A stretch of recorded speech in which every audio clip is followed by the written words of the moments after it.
Hello and welcome to Agastya Valipadu, the sacred discourses given by Sage Agastya in the book Agastya, Purpose of Life. Today's topic is attitude in temples. We'll first have Sister Sumati read and then we will discuss what Appa Agastya means. Attitude in temples. Sage Agastya asks, what do you see when you go to temples? Commonly, people observe the way the statue of a god is decorated with clothes, ornaments, and flowers, and how worship is being performed the moment they enter the temple. A yogi, on the other hand, will look at the deity for a moment and then close his eyes and through his inner eyes start meditating with God in his mind. This is the difference between a yogi and those that perform rituals without true knowledge of God. Now, what does Appa Agastya mean here? We have heard in our daily life, people going to temples. Oh, I have gone to this temple today. I'm going to go to the other temple today. Tomorrow, I'm going to go travel a long distance to go to see this temple. And we all know, yes, temples, especially ancient temples, that where the idols were consecrated by the great rishis, people with power, have a lot of energy, which is wonderful. But what happens when most of the people go to temples? They come back and they say, "Oh my God, I had a good darshan. I was able to stand in front of the God for about 3 minutes." And then they'll say, "You should have seen the decoration on the God. They had all these flowers, and today they had done a special decoration with this another material. There was gold ornaments on the head." This is what they're seeing. Then they also talk about how the priest was there and how many people were there. But what is missing here? Appa saying they have forgotten the purpose of why they have gone to the temple. Many do not understand that it is not about the external appearance or what is outside in the temple that is important, but it is what is within. The reason, the energy that is present in the temple, that is very, very important. And he says, a yogi, on the other hand, looks at the deity for a moment and then closes his eyes and through his inner eyes starts meditating with God in his mind. And that is the difference between a yogi and those that perform rituals without true knowledge of God. This is a very important sentence. This is the difference between a yogi and those that perform rituals without true knowledge of God. Without true knowledge of God is the most important sentence or words here, because Appa is very clearly telling us, when you go to the temples, be a yogi, understand what is there. See, Hindu religion, we have a lot of different gods, but we must understand each god has a different vibration that gives that particular power or boon to the person who connects to that vibration. But most people don't understand that. They just go, "Oh, I pray to Ganesha." But why do you pray to Ganesha? Why do you pray to Gnaneshwara, who's Muruga, who gives knowledge? Instead of knowing that, you just go break the coconut. You take, you're very happy to take a whole big platter of fruit and coconut, and you watch how the priest, puts all the things in front of the god. You're happy your garland has been put on the god, but does that really matter? Appa says no, because as a yogi, when you go there and you see that it is the energy that is important, that spiritual power that is inherent in that particular place that is important, then you just look at the God, go sit in a corner, and you start absorbing that energy. And how do you do that? You meditate, you go internal, and you try to connect to that vibration. Now, one important thing we have to remember is this. Agastya Valipadu is Jnana Yoga. In Jnana Yoga, it is understanding the reason behind everything that makes one a yogi. It is this understanding that makes you understand, realize that you do not need to go anywhere. You do not need to read books. You do not need to perform rituals, because you understand the basic truth behind everything. And Vadipadu gives you that step by step. So, I heard one of the discourses where somebody asked one of the gurus of the current times, Ramana Maharishi did nothing. So, why do we have to sit and meditate? And the guru says, oh, he sat there, but whatever happened to his body, he was able to sit doing nothing. But that is not a nothing. What Ramana Maharishi did and demonstrated to us is that he understood the truth behind creation. He understood the truth behind God. He understood what life is all about, what creation is all about. And because of his knowledge, he did not need to do anything. He did not have the need to perform an action or use his mind to do something to go somewhere, because he was already there. And that is what Jnana Yoga is about.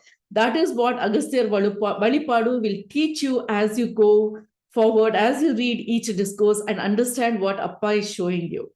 And this is very, very relevant in the current times. Why it is relevant, we will understand as we go further. Go ahead, sister. Yeah. So to reiterate, this is the difference between a yogi and those that perform rituals without true knowledge of God. I will remind you all of one thing. A priest bathes every day and wears clean clothes and chants Hara Hara and performs rituals at the temples every day. How far does this activity take him on the path of spirituality? Reflect on this. Beautiful. What is Appa saying? He is giving a very clear example. If going to temples, performing rituals is going to get you what you want, then every priest should be a yogi by now. Because, see, no matter how devotional you are, unless you are able to understand what creation is, why we are here, and what we need to do to get out of this cycle of birth and death, you're not going to progress. Bhakti yoga is important. Bhakti yoga also reaches you to a certain level. But Jnana yoga, as Appa says, is the highest, because in that, it is the straight path to the absolute, to merging your consciousness with that of the absolute. And there is no return to this illusory world that we see. So what does he say? You look at the priest every day. He's not kind of speaking disparagingly about the priest. He's not. Appa's very nice, but what he's telling us is, look at the priest. With all devotion, he's cleansing himself every day, performing the rituals, saying the sacred mantras all day long. But where has it taken him? How many priests are gnanis? How many priests understand what God is, what creation is, and progressed on the spiritual path? To many, it is just a means of livelihood, and that is not wrong. People have to do what they need to do in order to go forward in their life. But he wants us who are on the path of this knowledge or jnana yoga to reflect on everything that we see and hear and experience in life. Okay, so go ahead, sister. Yeah. Among these priests are some whose attention is on how much money has been placed as offering on their plates in the name of God. In the same way, many focus their minds on how much money must be placed on the Aarti plate. They wonder where the garland of flowers that they have offered has been placed on the idol. Their attention is drawn to the decoration, the ritual or breaking of the coconut. But who really spends time enjoying the sight of God who's hiding behind the decorations? See, again, so beautifully Appa saying, the priest's attention is on how much money is being placed on an offering on their plates in the name of God. But where does the money go? It goes mostly to him, unless you go to a place like Tirupati and then a lot of money is put into the hundi, and I don't know what they use it for, but that is what people do. And then many of the people who are seeing there, the whole ritual are focused on the arati, they're focused on the garlands, as we talked about before, and the decoration, and how the coconut is broken. See what happened. I got this piece of coconut, but who really is focusing on God? So rituals are important for people who are beginning to understand what God is, and what that there is something beyond the mundane in this life. So yes, it is important for certain people. Even we have in this particular period of time a lot of people who don't even know that there is God, or who dismiss because of their knowledge or intellect that there is God or something beyond what they see in the material world. They are more convinced by what science can prove than what they are, that they themselves are a miracle they do not understand. They themselves are part of creation they do not understand. And in such a place, there are, when somebody finally knows, oh, there is God, and even with blind faith goes and does this rituals, that is okay. But Appa's telling us, for those people, yes, they can go, they can look at the kumkum, they can do all this. At least they know that there is something beyond the mundane, there is something that is a higher power. But for us who are on the path of knowledge, Jnana Yoga, we need to understand and go beyond all these things. That is when all the questions go away from your mind. There are a lot of discussions. Okay, who is a Avaduta? Who's a Arahat? Who's a yogi? Who's a Siddha? Think about it. As a Gnani, if you know that every soul, and as Appa says, even God is a soul that emanates from the Absolute.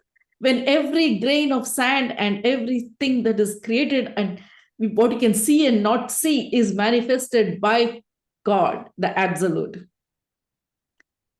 Can you see any difference between anybody else? The difference is seen about who a Avaduta is, who a Arhat is, who is a yogi, who is a Siddha, only by those who are still in the plane of duality. In duality, you see the difference. In duality, you try to define them based on their behavior, based on what you have heard from scriptures. But in truth, you as a Gnani do not see any difference in anything. You do not have that feeling that you need to understand all these things, because you understand the basic truth behind everything. So Valipadu takes you to that place of total understanding where fear is no longer there. How many of us are fearful of God? Yo, if I do this, and then they do this thing, God is going to punish me. No, God cannot punish you. You punish yourself because of your karmas, and we know that. We have put into effect what we have, set into motion what we have done in the past, so that past lives, so that it comes back and we undergo the suffering, or what we call the suffering. And even suffering for karma is not suffering. It is just an experience of the soul to understand or gain knowledge. So ultimately, as a yogi, forget all these things and go to the source. And that is what this whole little chapter is about. It's not about attitude in temples. It's about reminding you that you are a Jnana yogi. You're on the path of spiritual, knowledge, understanding God through wisdom. Go ahead, sister. Hence, a yogi who goes to a temple should not focus on the decoration, ritual, and kumkum, but with closed eyes wash God's feet, apply turmeric and kumkum on his feet, and place the flowers of devotion and worship him within. To perform prayers from the heart, it is not necessary to go to the temple or take a dip in a sacred pond. Develop the ability to see God within yourself. If your devotion is deep, God Himself will appear to you at the place you are at in response to your love. Now, again, one of the most important paragraphs in this whole chapter, small chapter, but very important, is this.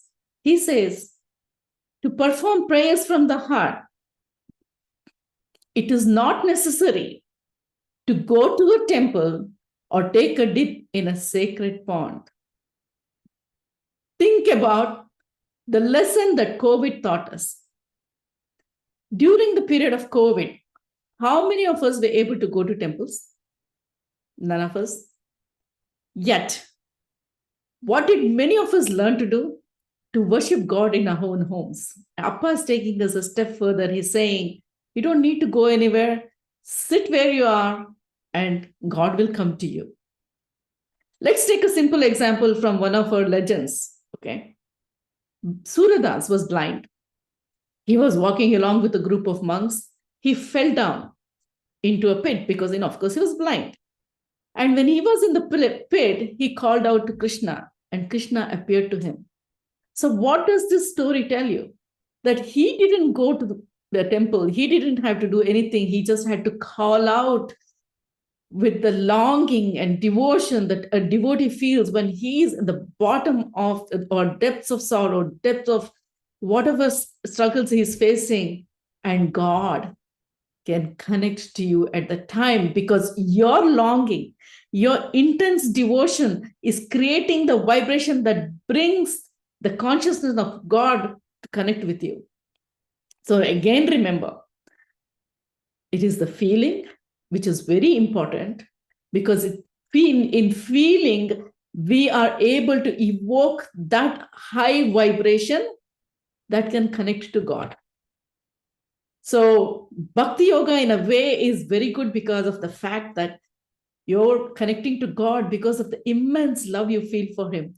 So also the immense sorrow that you feel when you cry out to God, like you're going to die, you're in the ocean, you're drowning, and that is that intense call to God. If you can feel that, you don't need to go anywhere. You don't need to go dip in Ganges. You don't need to go anywhere. You don't need to go to a temple. God comes to you. As a Jnana Yogi, you understand that with the vibration or the intensity of your devotion, you can bring God to you. So that is why, when they say, when there is when Gajraj Swamigal was alive and there was, satsangs in the house, and when Valipadu was going on, Appa Agastya said, gods are walking around here. What does he mean? The vibration had invited, the intense devotion and vibration of the people there had brought the consciousness vibrations of those gods in that area. Try to understand this in terms of physics, in terms of vibrations, in terms of frequency. You'll understand this much better than just looking at God as a form and going somewhere and worshiping him. So that is the importance of understanding God as a yogi. Then he says, develop the ability to see God within yourself. If your devotion is deep, God himself will appear to you at the place you are in response to your love. How great is that blessing? How great is that knowledge? In Agastya Valipadu, Appa says, God is bound by the call of the devotee. And that is the greatest sacrifice those great souls have done. They've taken on the responsibility. They are duty bound to remain on this earth as long as the last one of us remains on this earth, responding to our calls, helping us with whatever we need. So yes, we can pray for wealth, we can pray for prosperity, we can pray for health. But how great is the yogi who prays for wisdom, connects directly to Gnaneshwara or Appa Agastya, or any god that you feel gives you wisdom, and reach at the absolute and get away from this creation that is nothing but illusion. So today we are going to stop with that, and I invite Brother Tarumarasan, Sister Sumati, Surain, Usha, Veena, Ramachandran, Dr. Sudhamani. If you have anything to add, any thoughts, you're most welcome.